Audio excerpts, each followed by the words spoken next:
Juan, thank you for speaking to us today. Let's start by talking about the book. That's why we're here. It was a captivating read. I think I read it in about 2 days, not even joking. What was it like kind of regaling these memories and putting pen to paper on your story? Yeah, it was good. It was a very nice process to look back and speak about many things that happened during my childhood, during my life, not only on the pitch but also off the pitch, and remember many nice things, other not so nice things, but also part of the process, and it was overall a very nice thing to do, a very nice thing to express yourself in a different context, which is through a book, to everyone that wants to read it, and I'm very happy you liked it. And you talk a lot about your dad, who was a footballer, left-footed like you. He's now your agent. We're in his restaurant. How much influence has he had? Of course, when you are born in a house of a football player, football is the first thing that comes to your mind. And I remember myself playing with my sister with a ball that was probably bigger than me at the time. I remember going with him to trainings, to his games, with my family, with my mother, my sister and myself. So, of course, the influence is big. Not my dad, neither my mom forced me to be a football player, but I just loved it since the beginning. And you mentioned your sister Paula there. I think one of my favourite stories was when she asked you to get David Beckham's shirt. Yeah. Yeah, that was a nice story. I was playing with Real Madrid at the time, and I traveled with the first team for the first time in a Champions League game in Kiev, in Ukraine. And so she was in love with David Beckham, like I believe every other single girl in the world, then and now probably. And so I was in the same team as him, and I remember asking him before the game, my sister is in love with you, can I have one of your shirts? And he said yes, but obviously in the halftime break he came, he took the shirt off, gave it to me, which I don't believe he remembers now, obviously, but it was very nice. And when I brought it home to my sister, you can imagine her excitement, and so she still has the shirt, and it was a very nice gesture from him. And obviously with the years I would have never imagined that I would play in a team that he is a legend, and I met him personally, and I have to ask him next time to see if he remembers this. I don't think he will. Well, what was it like as that teenager, kind of walking amongst the likes of Beckham, Zidane, Raúl?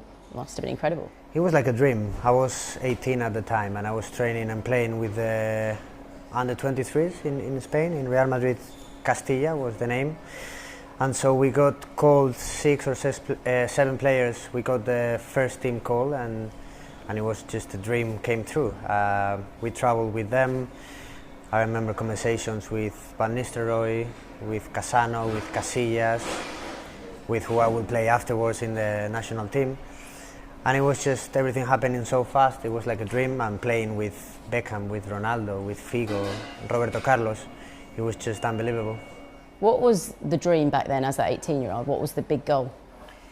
It was to become a professional football player. It was to play in first division in Spain. My dad had been a football player, and he got promoted twice from second division to La Liga, but he never managed to play in the top flight, and that was my hidden desire, to play in first division for my family, for my dad, for my friends. And obviously when I did it after 19, everything became even better.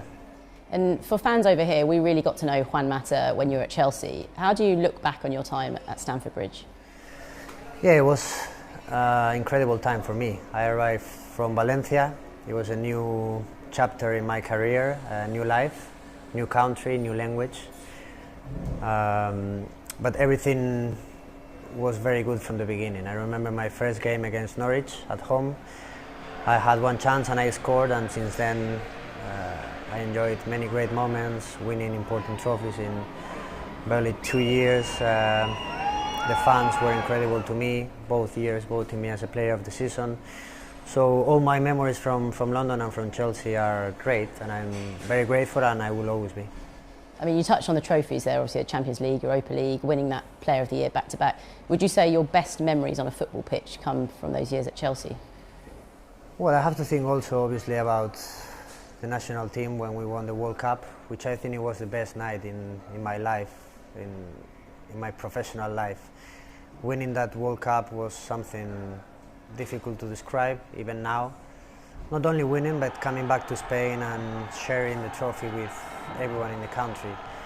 Obviously, after my debut with United, the Europa League, the FA Cup, also very good moments in the club. But it's difficult to single out only one moment, and if I have to do that, I think it has to be the World Cup with Spain, and that was an unforgettable night.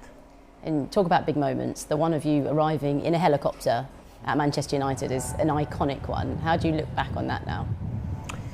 Yeah, it was different. I would say it was just a different arrival to a club.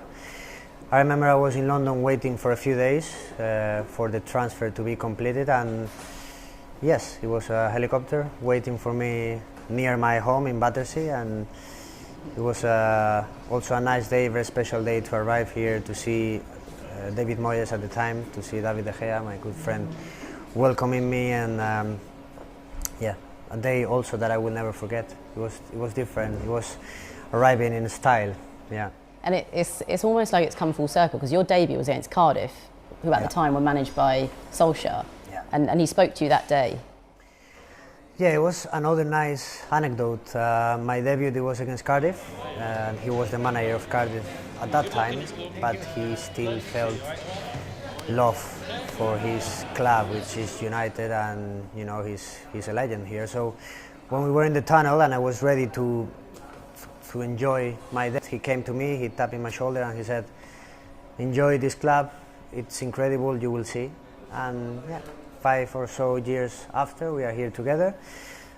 He remembers that conversation because we spoke about it the first day that he became our manager, and it was a nice thing to hear from a legend at that time. And yeah, just life has put us together again.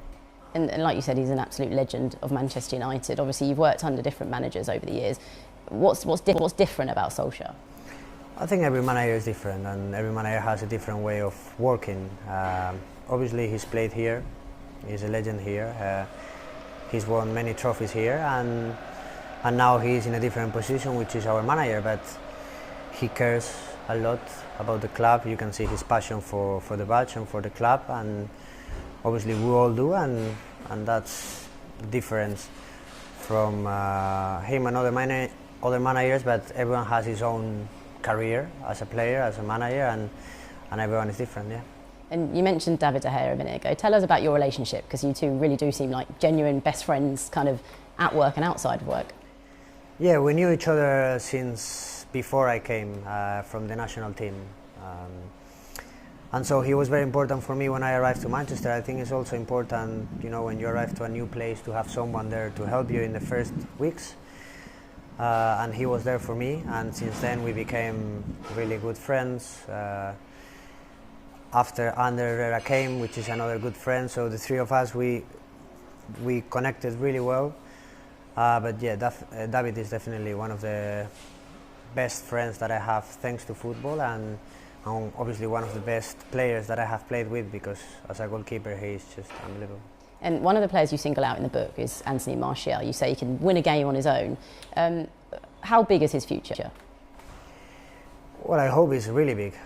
He is an incredible, talented player. You can see him since the moment he arrived to the club, in his first game against Liverpool, but in every training, the way he treats the ball, the way he takes over people, the way he can win a game by himself, like I say in the book. I love this kind of players with such a big talent, and I love to play with them. And he is a very, very good player. He's still young, and hopefully he's got an incredible career ahead of him. Yeah. So what's sort of the hunger now? What drives you? Because I know you said you want to win trophies. So what are the kind of steps to doing that? Yeah, what keeps me playing is my desire for the game, my enjoyment for playing, and obviously, as every professional football player, I have my aims and objectives, and I want to keep winning trophies, and I want to keep improving as a player, and that's my main. That's why I wake up every morning, I go to training, because I love it, because I feel that passion inside of me, and that's what I want to keep feeling for hopefully many years to come. And you've now played in England longer than you have in Spain. Can you imagine kind of ending your career back in Spain? I don't know. I haven't imagined to play in England for that long. But I think you have to adapt where to life takes you, and I'm very happy in England, very happy playing in the Premier League, and I don't know what's going to happen in the future. But I'm proud of being able to play for such a long time in England. Yeah. And you talked earlier about that 2010 World Cup winning side, and you say in the book it was the best dressing room you've ever been in. I mean, there must have been some obviously incredible players, but incredible characters as well at that time. Yeah, it was a mix of greatness in the football pitch and in personalities. We had so important players like Casillas, Xavi Alonso, Sergio Ramos, Torres, and even though they were legends and they were big players, they were very humble. They understood each other very well, they connected very well, and I think that was the key of our success. Not only what happened on the pitch, obviously because of the quality that we had, but also the connection as players, that we became a family, and as I understand it, it was really important for us to win that trophy. It's funny reading some of those stories, because you talk about Iker Casillas saying that he was so nervous. yeah, because this is some things that people maybe don't know, but that's the reality. Even a player like Iker Casillas, at that time where he had already played an incredible amount of games with both Real Madrid and national team, he still felt, and I think you always feel that eagerness, nervousness, and that mix of excitement before the games in that tunnel, and even Iker did it that day. Yeah. I mean, how proud are you of being part of, you know, the greatest kind of period of football that Spain's ever seen? Very proud. At the moment, I don't think we realized what we did and how important it was to be in those 23 players that we won the World Cup and the Euro Championships 2 years after. But I felt so lucky and so proud to have been there, to have been lived what I lived in the national team, and to have been able to say that we are World Cup winners and that I was there in South Africa. Obviously, you've worked under some incredible coaches throughout your career. I mean, which coach do you think understood you the best as a player? Well, that's difficult to say. I have to say, for example, that the one that really started my career and trusted me was Ronald Koeman. Yeah. Now in Holland, he was very important for me. I was 19 years old at that time. I wasn't playing a lot, but he came and he told me, listen, I know how good you can be. If you play like you're training, you're going to play a lot. So believe in yourself. And I think we all need someone that pushed us in that sense, especially in the beginning, and he did it for me, so I will always be very, very grateful. After that, I had many great managers which I enjoyed working for, but probably he was the most important because he was the one that started everything. Yes, it's a shame it didn't work out too great for him at the end at Valencia. Do you still chat to him now? No, it's been a while. Last time I saw him actually was playing golf around here when he was Everton manager, but after that we don't speak, but obviously I remember him very dearly because he was very important for me, and I'm very happy that he's having now success with the national team. Unfortunately, it didn't work for him very well in Valencia that year. Even though we won the Copa del Rey, we didn't do great in the domestic league. But yes, he was very important for me. And one of your good friends, Fernando Torres, has retired recently. Has that got you thinking about life after football, and have you thought about plans? It got me thinking about how quick everything goes, you know, because I remember when we started to play together in the national team and in Chelsea, and it feels like yesterday. And he's had a fantastic career, another great human being that I got to know thanks to football. But it got me thinking about it goes very quick, so I better enjoy every single moment, because one day I will be the one that is going to stop. Hopefully in many years still to go, but you cannot play football forever, and you have to be ready also for what's coming. Yeah. Oviedo is obviously a club really close to your heart. Could you ever imagine managing a side? I don't know. I don't know if I'll become a manager. I don't know if I'll be doing anything in football or not. I think to be a manager is a very demanding job. It's very difficult, not so fair sometimes. But I love football, so I don't know what I'm gonna do. And your work with Common Goal has been absolutely phenomenal. Just explain to us the moment where you thought, I really need to make a change and do something. Well, rather than a single moment, it was more like a gradual feeling of giving back thanks to football and through football to society. We thought about creating something different, something that, under my point of view, was needed from football. And yes, I had a moment when we won the Champions League with Chelsea where I realized, how many players from different nationalities we were there, and how football is much more than a sport in which we win or lose, but a way of life for many people around the world. And that's where I realized, okay, let's do something that it really has an impact. And Jurgen Klopp announced his participation very publicly recently. Did you have a conversation with him at all? No, actually no.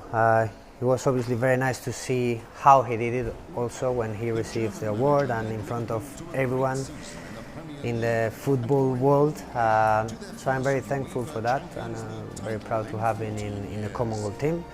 I haven't spoken to him personally, but I will obviously do when we play soon.